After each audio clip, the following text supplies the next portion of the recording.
Minion in! I was going to start off by saying that this is the final part of my 4-part series to take stock of the state of Bless Unleashed, to talk about its future and its problems. But, as it turns out, and some of you probably already know this, once I start talking, it's kind of hard to stop. So there's going to be a part 5 after this. In each one of these, I talk about existing issues, and then I lean on my experience as a developer in the games industry to suggest solutions. In episode 1, I talked about class race restrictions. In episode 2, I talked about class stereotypes and handicaps. And in 3, I went over branding choices, specifically the name of the game. This time, I'm starting right off from a developer perspective to talk a little about how games are made, specifically game design, mechanics, and framework coding.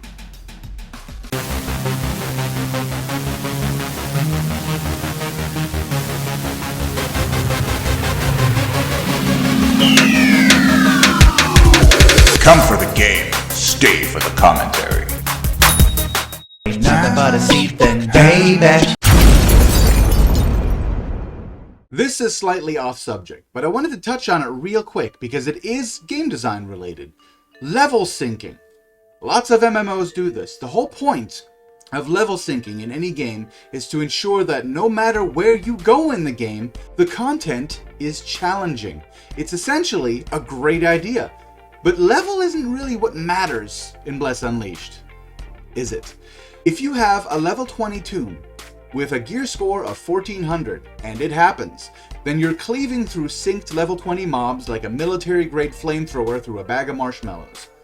Likewise, if your toon ground its way to level 20 without a lot of gear upgrades or terrible luck at the enhancer, those same level 20 mobs can be very daunting.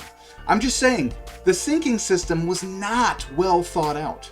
It's such a weird design choice because it creates massive imbalance throughout the entire game.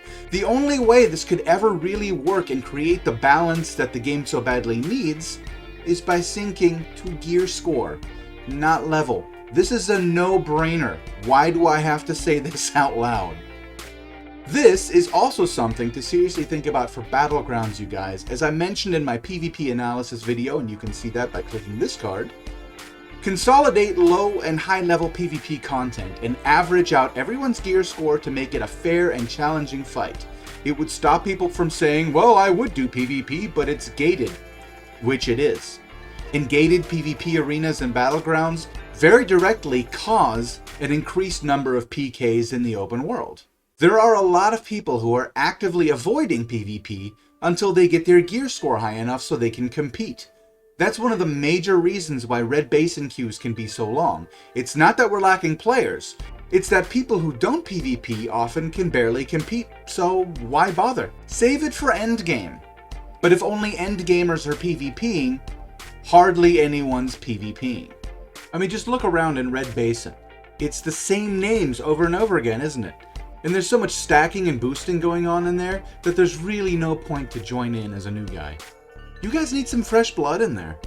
Getting back on track. Frameworking. I should start with some background basics. Coding is like building a house. Before you start piling on floors, you have to build a foundation. And that foundation holds up the frame around which the house is built. The foundation is super important. I think most of us agree that Bless Unleashed was a little rushed. There was a pandemic, everyone was stuck at home, fast release was critical.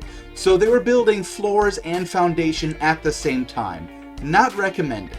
You can tell corners were cut. It was a necessary and probably a smart choice considering the crucial release window. And as you might imagine, Sir Mix-a-Lot would approve of what comes next. It's a big but, in case you didn't get the reference.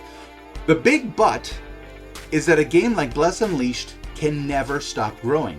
Stagnation is the enemy, but the more floors you pile on top of a foundation that you cut corners to make, the more you risk collapse. The game has some bugs and issues that would normally be simple to fix. The Xbox One Market Tooltip bug was a tremendous problem to fix. It took months, because the framework code for the market was very likely built very quickly, and any programmer will tell you that code written quickly will do exactly what you told it to do, but teaching it to do new things later is an entirely new and bigger project. Hasty code does not react well to change.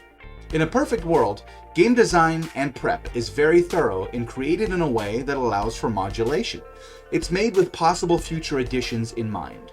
From all appearances, Bless Unleashed was created in a hurry, and there was no time to prepare the framework for future changes and additions. The amount of time it has taken devs to fix some of the issues we've encountered goes a long way to support that theory. Think of Bless Unleashed, you know I love my analogies, you guys. Think of Bless Unleashed as a big wooden ship. The sails are full, the crew is actively working on the riggings and swabbing the deck. Passengers, and probably at least some of the crew, know that there is a hole in the hull. It's right at the water line. Water goes in, water goes out, so it doesn't seem that important. Boats get wet, that's kind of what they do, no big deal. But the ship is growing. They keep adding new masts, more bunks, maybe a few hot tubs and stripper poles, I don't know, stuff, content. And all this new stuff is making the ship sit a little bit lower in the water. And the lower the ship goes, the less the water coming in through that hole is able to escape back out to sea. So the more content the ship gets, the more quickly it takes on water. And the captain is standing all the way up at the helm. He can't see the water. But the people who go into the hull have wet socks.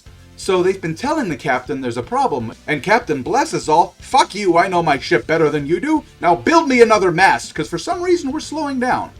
I'm not saying this to make you worry. I'm saying that the devs are under a lot of pressure, and maybe we need to give a little understanding and support. We crave and deserve a constant stream of new content. But always keep in mind how important a solid foundation is, and we need to allow for devs to stop making new things for a minute in order to go back and seal cracks in the foundation to make sure it can carry the weight of new future content. Because without it, Bless Unleashed is a house of cards, and before you know it, the game will be beyond repair and shut down so that NeoWiz can contract another studio to make a whole new game using all of our existing graphing assets. It'll be released by EA, and it'll be called Bless Reloaded. So my plea to devs is this: take the time to mend your foundation. To publishers, my plea is give developers the resources necessary to do that. Ease off the pressure to keep adding more floors. Consider it a good long-term investment. And to players, let's cry a little less about content drought and existing bugs like they were the same thing. It's two completely different issues. Devs can tackle one of those issues at a time. And if you want this game to last, have a little patience, let them mend the framework first, or one day they're going to add some new content that triggers some shrapnel of long forgotten code in the cracks of the game's foundation and cause the whole thing to fall in on itself. Nothing doomsday-y about this, I'm just trying to give a little perspective. I've had to code enough games in a hurry to see when another game is being held together by rubber bands and hope. Keep your eyes peeled for part 5 of this series, you guys, where I talk about open world PvP, coming soon to a YouTube near you. I invite you to join my Discord for more discussion and or tips, and check the video description for my other socials. Remember to like and subscribe, and most importantly, share my videos with someone you think might enjoy seeing them. Go be freaking heroes. Minion out.